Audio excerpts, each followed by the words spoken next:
सभी को प्रणाम। हम पढ़ रहे हैं पुस्तक शक्ति के भंडार से स्वयं को कैसे जोड़ें, जन्म शताब्दी पुस्तक माला 21।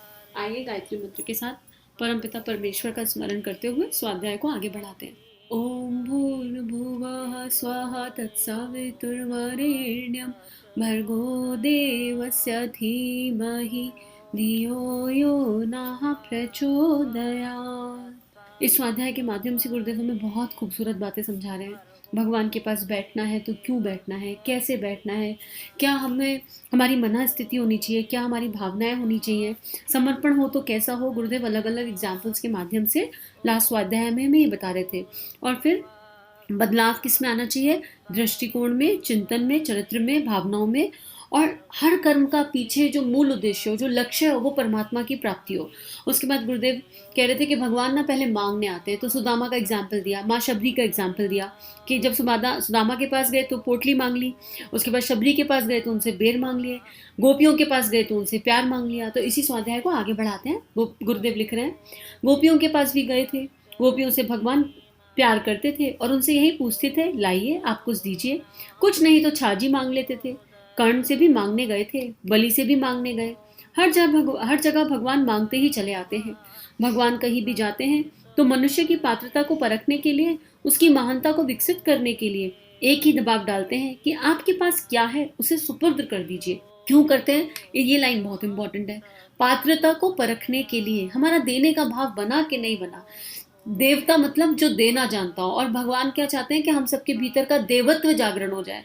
और देवत्व जागरण का अर्थ ही है जो देने का भाव रखता हो, अपने को खत्म करके, स्वयं को समर्पित करके। और इससे क्या होगा, हमारी महानता का विकास होगा, क्योंकि हमारे भीतर देवत्व का जागरण हो जाएगा। तो यही बात गुरुदेव लिख रहे हैं। भगवान की आदत को आप जानेंगे नहीं तो मुश्किल पड़ेगी, और आप अपने को सौंपने के लिए आमादा ना होंगे तो आप भगवान को अपना नहीं बना पाएंगे। भगवान की भक्ति किसे कहते हैं? समर्पण को। पर आप तो उस कठपुतली के तरीके से चलाने और भक्ति से उचित और अनुचित जो कुछ भी फायदे होते हो उठा लेने को मान लेते हैं। अब गुरुदेव कह रहे हैं कि आपने भक्ति की डेफिनेशन ही पलट दी। आप सोच रहे हो भक्ति का मतलब है हम भगवान को अपने नाच पे नचाएंगे और उचित अनुचित जो मर्जी होगा वो करेंगे। नहीं, पर ऐसा नहीं है। भक्ति की राह आसान नहीं है। अध्यात्म करेज का काम है। ये यात्रा करेज के साथ है। तो करेज कहाँ नहीं लगता? क्या हमें नॉर्मल सामाजिक जीवन में करेज नहीं लग रहा क्या? आप अपनी भक्ति की इस परिभाषा को बदल दीजिए। भक्ति कैसी होती है, इसकी एक कहानी सुनाता हूं मैं आपको। लैला मजनू की कहानी सुनी है ना आपने? ना सुनी हो तो सुन लीजिए।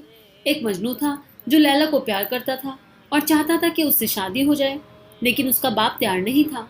उसने कहा, हम भिखारी के साथ अपनी बेटी की शादी नहीं करेंगे। तब लैला ने सोचा, चलो मैं ही अपनी मर्जी से शादी कर लेती हूँ, लेकिन पहले देखूं तो सही कि ऐसे ही अपनी खुदगर्जी के लिए, मतलब के लिए मुझे अपने शिकंजे में कसना चाहता है या वास्तव में मुझसे प्यार करता है। प्यार करने का अर्थ होता है देना। तो उसने सोचा, चलो उसकी परीक्षा लेनी चाहिए। उसने अपनी एक बांदी को भेजा। उसने मजनू से कहा कि लैला बहुत बीमार है। तो वह बहुत दुखी हुआ। बांदी ने कहा, दुखी होने का क्या, इससे क्या फायदा कर सकते हो? कुछ मदद करो तो बात बने। अगर प्यार करते हो तो कुछ दे दो। उसने कहा, क्या दूं? बांदी ने कहा कि डॉक्टरों ने कहा है कि लैला की नसों में खून चढ़ाया जाएगा, तो क्या आप अपना खून देंगे जिससे लैला की जान बचाई जा सके? मजनू फौरन तैयार हो गया और उसने बांदी जो चांदी का कटोरा लाई थी उसे अपने खून से लबालब भर दिया। बोला, बांदी जल्दी आना, अभी मेरे शरीर में जितना भी रक्त है मैं सब उसके सुपुर्द कर दूंगा। मैं उससे मोहब्बत करता हूँ, और मोहब्बत का अर्थ होता है देना। प्रेम की परिभाषा देना। इसलिए मैं देने ही देने वाला हूँ। बांदी रक्त का कटोरा लेकर वहां से चली गई। शेष नकली मजनुओं को भगा दिया गया। लैला ने अपने बाप से कहा, जो मुझसे इतनी मोहब्बत करता है और जो मोहब्बत की कीमत को समझता है उसके साथ तो मैं रहूंगी। लैला की मजनू के साथ शादी हुई थी। आप भी भगवान के साथ शादी आपकी भी भगवान के साथ शादी हो सकती है। आप जरूर भगवान के साथ शादी कर सकते हैं। इसके लिए क्या करना पड़ेगा? एक ही बात करनी चाहिए, भगवान की मर्जी पर चलने के लिए आमादा हो जाइए। जो कुछ वह आपसे चाहते हैं वह आप कीजिए।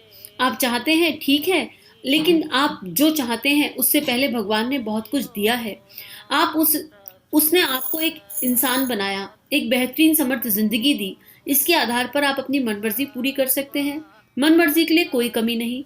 आपके हाथ कितने बड़े हैं, अकल कितनी बड़ी है, आपकी आंखें, जुबान कितनी शानदार है। आप दैनिक जरूरतों की, जिनकी भगवान से अपेक्षा करते हैं, उनके लिए अपेक्षा मत कीजिए। आप जो पुरुषार्थ से कमाते हैं उसमें संतोष कर सकते हैं अथवा कम में काम चला सकते हैं।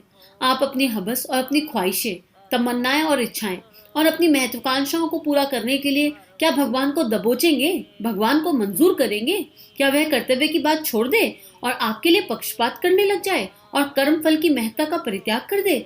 आप ऐसा मत कीजिए। भगवान को न्यायाधीश रहने दीजिए। आप भगवान की बेइज्जती मत कीजिए। आप अपनी मर्जी के लिए उनको पक्षपाती मत बनाइए। ऐसा वे करेंगे भी नहीं। आप बनाना चाहें तो भी नहीं करेंगे। इन 2 पैराग्राफ में गुरुदेव ने गहनतम ज्ञान दे दिया। लैला मजनू के एग्जाम्पल से गुरुदेव प्रेम की पराकाष्ठा बता रहे हैं कि भगवान से प्रेम करना सीख जाओ और इस लेवल पर प्रेम करना सीख जाओ कि जो भी बचा है खून की एक एक बूंद दे दो, जो भी बचा है वो सब दे दो। कुछ नहीं बचाना अपने लिए, क्योंकि अपना कुछ है ही नहीं। और दूसरा, भगवान को अपनी मर्जी पे नहीं चलाना है। और भगवान ने हमें ऑलरेडी बहुत कुछ दिया है। हमें 5 इंद्रियां दी है, हमको सारी व्यवस्था दी है, मनुष्य जीवन दे दिया। इससे ज्यादा तो और क्या ही देंगे। हम इस मनुष्य जीवन का सही तरीके से उपयोग कर लें और जैसा जीवन मिला है उसमें संतुष्ट हुए और अपना होके जिए और अपना पुरुषार्थ करते रहे, अपने एफर्ट्स में कमी ना रखें। लेकिन हम भगवान को इसलिए याद ना करें कि हमारी परिस्थिति बदल दें। अगर कोई बहुत विकट परिस्थिति है तो ठीक है, ये प्रार्थना की जा सकती है कि परमात्मा, परिस्थिति बहुत विकट है तो हम आत्मबल की प्रार्थना कर सकते हैं अपने स्वयं के लिए।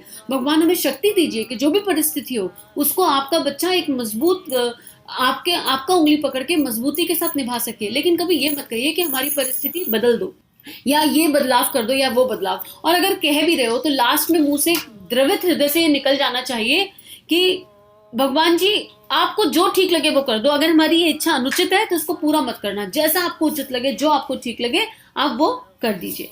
ये बात गुरुदेव इस पैराग्राफ में समझा रहे हैं। आगे गुरुदेव लिख रहे हैं, इसलिए तरीका सिर्फ एक ही है कि आप उस शक्ति के भंडार के साथ में अपने आप को मिला लीजिए, जोड़ लीजिए। मिलाने और जोड़ने का तरीका वही, अर्थात आपको उनकी मर्जी पर चलना पड़ेगा। अपनी मर्जियां खत्म करनी पड़ेंगी, अपनी आकांक्षाएं, अपनी इच्छाएं खत्म करनी पड़ेंगी। और ये कहने के लिए नहीं कहा जा रहा। ऐसी ऐसी परिस्थितियां कई बार जीवन में आ सकती हैं जो बहुत अजीब लगेंगी, समझ में नहीं आएंगी। बुद्धि एकदम, जो संसारिक बुद्धि है वो एकदम उसके विपरीत चली जाएगी। लेकिन क्या संसारिक जीवन में कठिनाइयां नहीं आती, मुश्किलें नहीं आती? तो अगर ये यात्रा चुन ली और ये रास्ता चुन लिया तो यकीन मानिए इसका आनंद बहुत अलग है। संसार को देखने में लग सकता है कि आप बहुत परेशान हो, आपके साथ बहुत दिक्कत चल रही है, लेकिन आपका अंतर्मन जो है समझ रहा होगा, आपका अंतर्मन सब जान रहा होगा। ठीक है, तो आगे गुरुदेव लिख रहे हैं, आप उन्हीं के हो जाइए, उन्हीं के साथ रहिए। और जब भगवान के साथ आप हो जाते हैं तो वे आपके हो जाते हैं। आप उनके हो जाइए, उनको अपना बना लीजिए। बहुत ही सुंदर, मतलब आप उनके हो जाइए, उनको अपना बना लीजिए। इस लाइन का अर्थ इतना गहरा है ना, ये अनुभव और अनुभूति है। तो हम उपासना, साधना, आराधना शुरू करें और एक ऐसा समय जीवन में आएगा जब वो ईश्वरीय शक्ति मैनिफेस्ट हो जाएगी। ऐसा लगेगा जैसे हर पल उनके साथ ही हम जी रहे हैं या वो हमारे साथ जी रहे हैं। ये अंतर करना भी कठिन पड़ जाएगा। यही समझ नहीं आएगा कि भीतर से कब कौन सी चेतना कहाँ काम कर रही है, कैसे कर रही है। और एक अलग वाइब्रेशन, एक अलग आनंद, उस आनंद का मतलब भगवान की उपस्थिति का आनंद अगर किसी के जीवन में 0.00001% भी आ जाए ना तो उसे कोई दुख ही नहीं कर सकता, लाइफ में कभी नहीं कर सकता। आगे गुरुदेव एक और सुंदर एग्जाम्पल दे रहे हैं। राजा हरिश्चंद्र बिके थे एक बार। डोमराज खरीद ले गया था उन्हें। भगवान भी चौराहे पर बिकने के लिए खड़े हैं। वे आवाज लगाते हैं कि हम बिकने के लिए खड़े हैं, हमको खरीद लिया जाए। जो हमको खरीद लेगा उसकी सेवा करेंगे, उसी के साथ रहेंगे। आप चाहें तो उनको खरीद सकते हैं। क्या कीमत है? आप अपने आप को उनके हाथों बेच दीजिए और उन्हें अपने हाथों खरीद लीजिए। स्त्री अपने हाथों अपने आप को अपने पति के हाथों सौंप देती है। आप अपने आप को बेच देती है और इसकी कीमत पर पति को खरीद लेती है। बस यही मित्रता का रास्ता है, यही भगवान की भक्ति का रास्ता है। आपको अपने जीवन में हेर फेर करना ही पड़ेगा और करना ही चाहिए, निश्चित करना चाहिए। उस परम सत्ता के लिए अगर हम इतना भी नहीं कर सकते, उसी का दिया हुआ जीवन है, उन्होंने हमें बहुत श्रेष्ठ कर्म करने भेजा है और उनकी प्राप्ति के लिए अगर हम इतना भी हेर फेर नहीं करने की सोच रहे तो फिर हमारा मनुष्य होना ही व्यर्थ है। हम प्रयास तो करते चले। और एक और तरीका है जो गुरुदेव ने उपासना समर्पण योग में समझाया, बहुत सरल तरीका है। निश्चल बच्चा बन जाओ। एक छोटा सा न्यूबॉर्न बेबी का भी विजुलाइज करके देखना शुरू की। 6 महीने तक का जो बच्चा होता है, 6 महीना कि एक बच्चा जब घर में आता है तो हजारों लोगों के चेहरे पर मुस्कान आ जाती है। एक बच्चे की स्माइल से पूरी, जिसको भी देख ले मुस्कुरा के, वो इंसान मुस्कुराने लगता है। क्यों? बच्चा निश्चल होता है, सरल होता है, निष्कपट होता है और उस परमात्मा की डिविनिटी से पूरा जुड़ा हुआ होता है। फिर वो इतना निश्चिंत होता है, एक छोटा बच्चा इतना निश्चिंत होता है कि वो अपने नैपी भी गंदे कर देगा तो वो कभी ये नहीं कहेगा कि मेरे नैपी बदलो। माँ आएगी, खुद साफ कर देगी, खुद चली जाएगी। जैसे जैसे माँ कहती है वैसे वैसे वो बच्चा करता जाता है। उसको माँ की ममता, माँ के प्रेम के अलावा किसी चीज़ से और कोई लेना देना नहीं होता। वो सरलता हमारे जीवन में आ जाए कि बस इतने बड़े हो जाएं कि माँ ने बोला बेटा उठ जाओ तो उठ जाए, माँ ने बोला बेटा बैठ जाओ तो बैठ जाए, बस इसके अलावा कुछ और नहीं। बस अपने माता पिता का प्रेम, उसके अलावा और कुछ नहीं। और जहाँ माँ ने कहा कि बेटा ये अंकल है नमस्ते कर दो, ये आंटी है नमस्ते कर दो, तो आंटी नमस्ते, अंकल नमस्ते। माँ ने कहा सबका सम्मान करना है, जैसा माता पिता बोलते जाएं वैसा करते जाओ। तो ये तो भगवान तो वो श्रेष्ठ माता पिता है कि पूरी दुनिया से प्रेम करा सकते हैं। तो ये भी एक भाव है, इस भाव के साथ भी जुड़ा जा सकता है। लेकिन हम पहले प्रश्न ये उठता है कि क्या हम तैयार हैं इस रास्ते पे चलने के लिए। और अगर हम तैयार हैं तो वो परमात्मा तो भाई फराए खड़ा और कह रहा है मुझे खरीद लो, मुझे खरीद लो, मुझे खरीद लो। आगे गुरुदेव लिख रहे हैं, आप अपने घिनौने चिंतन को बदल दीजिए, छोटे दृष्टिकोण को बदल दीजिए, लोभ और लालच से बाज आइए और भगवान की सुंदर दुनिया को ऊंचा बनाने के लिए, शानदार बनाने के लिए, उनके राजकुमार के तरीके से उनकी संपदा को, उनकी सृष्टि को ऊंचा और अच्छा बनाने के लिए कमर कसकर खड़े हो जाइए। उनके राजकुमार के तरीके से ना, जब बच्चा बन जाएंगे उनका तो फिर उनके प्रिंस और प्रिंसेस हो जाएंगे ना, बस उसी तरह उनके प्रिंस और प्रिंसेस बनकर रहना है। आप समर्पित हो जाइए, शरणागति में आइए, विलय कीजिए, विसर्जन कीजिए, फिर देखिए आप क्या पाते हैं। ये अनुभव की बात है, इसको समझाया नहीं जा सकता। बीज के तरीके से गल जाएं और पेड़ के तरीके से उगने की तैयारी कीजिए। आप त्याग नहीं करेंगे तो पा कैसे लेंगे। जो त्याग करता है उसमें जप करना ही काफी नहीं, जरूरी तो है पर काफी नहीं। भगवान को चावल चढ़ा देना, धूप बत्ती उतार देना, आरती उतार देना जरूरी तो है पर काफी नहीं।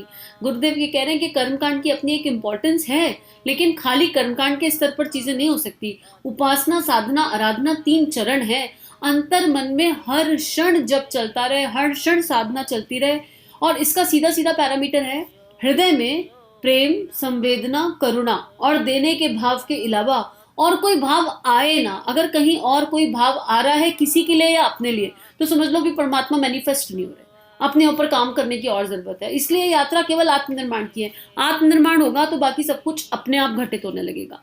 आगे गुरुदेव लिख रहे हैं, अपना कलेजा चौड़ा करने की तैयारी कीजिए और आज मुझे आपसे यही निवेदन करना है। ओम शांति। ये प्रवचन यहाँ समाप्त हुआ, लेकिन इसके बाद गुरुदेव ने इस पुस्तक में एक पैराग्राफ और है, एक 2-4 पेज और हैं, वो स्वाध्याय कर लेंगे। वो है उस स्वाध्याय की जो हेडिंग है वो यही है कि अगर हम साधना के रास्ते पर हैं तो उसकी सर्वश्रेष्ठ उपलब्धि क्या होगी, उसके बारे में गुरुदेव समझा रहे हैं। तो वो स्वाध्याय कर लेंगे। आज के लिए इतना ही। हम सभी का जीवन परमात्मा के सूक्ष्म सानिध्य में समर्पित हो, मंगलमय हो, प्रेममय हो। सभी को प्रणाम। हमारे YouTube चैनल को सब्सक्राइब कीजिए और बेल आइकन पर क्लिक कीजिए ताकि आने वाली सभी वीडियो की नोटिफिकेशन आपको मिलती रहे। आप सभी को बहुत बहुत थैंक यू।